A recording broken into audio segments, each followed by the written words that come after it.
This is our old chainsaw, our Stihl 085. This is like just an ancient beast, but it served us really well for many, many years. Unfortunately, as you can see, there's no chain brake on it, so it's not a real safe chainsaw to operate. The motor still runs well. There's a few little things wrong with it. One of the little connecting rods needs a C-clamp. But other than that, everything else works pretty good. But it comes a time when these things have to be replaced, and we were using it, and without the chain brake, and given that it's just like a super heavy machine, I think it was time to replace it.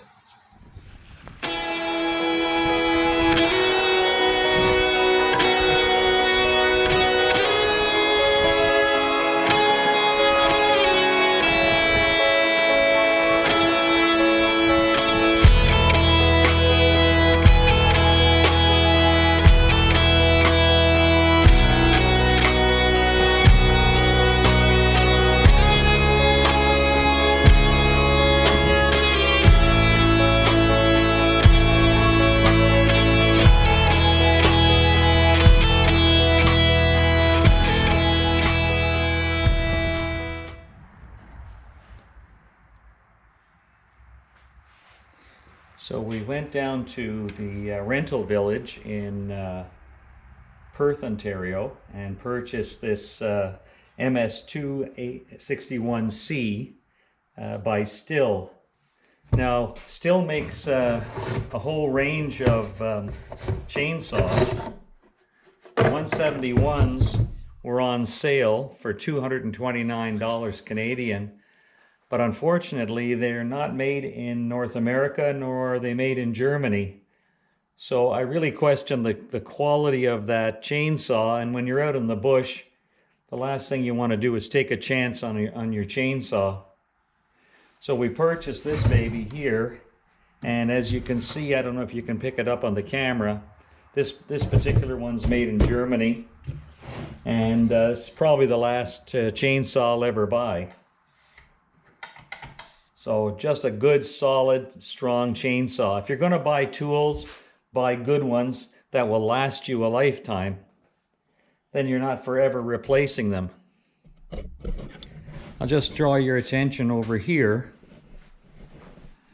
This is my mechanic's toolbox that I had. Now this mechanic's toolbox was built in Smith Falls, Ontario, Canada at the Beach Foundry. This old girl is over 50 years old and still performing well.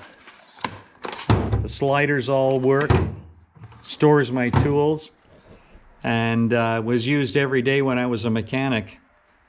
So it was worthwhile to buy something of good quality. Nowadays, of course, the thickness of the metal is not there, and it's just not made the same way. There was no reason for me ever to change this toolbox since the day I bought it 50 years ago. And it still works well, does its job.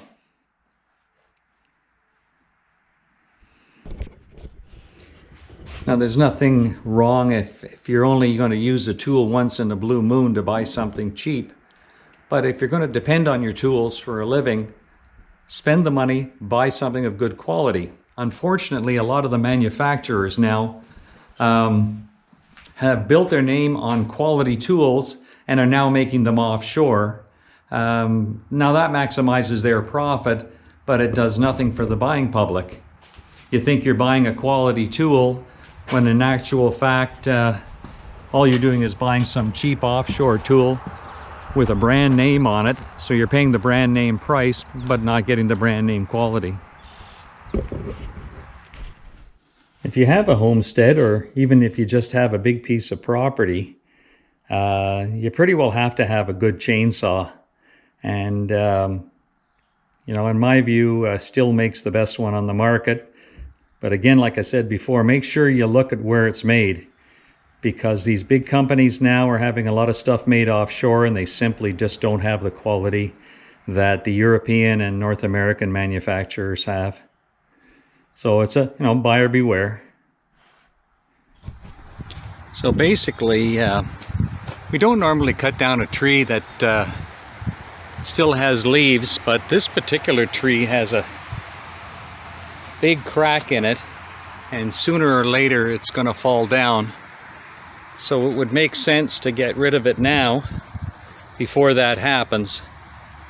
So we've got to think about where it's going to fall. We don't want it to hit the car, and we don't want it to hit the garage. So we want to make sure that when we do cut this tree down, that it falls exactly where we want it.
And voila, a little load of firewood.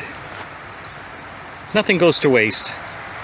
What we don't use in firewood, we turn into mulch for the garden, so everything is recycled. These are hardwood, but they're oversized, so we can't really burn them in our fireplace because they're just too big. So we're just leaving them here, and if we have time, we can cut them smaller, or if somebody has a bigger fireplace and wants them, we can sell it to them. Over here is the fresh cut, which we did today. So we took some of the damaged wood from the ice storm. We cut it up into foot-long lengths, and that'll make good fireplace wood next year. But for now, it has to dry out, and this is where it's going to stay for now. Thank you for watching. Don't forget to like and subscribe, and come along to our next adventure. I'm sailing down that river, sailing down that river of dreams. I'm sailing down that river, but it seems that I don't know where I'm going. But when the day is through, I'll come back home.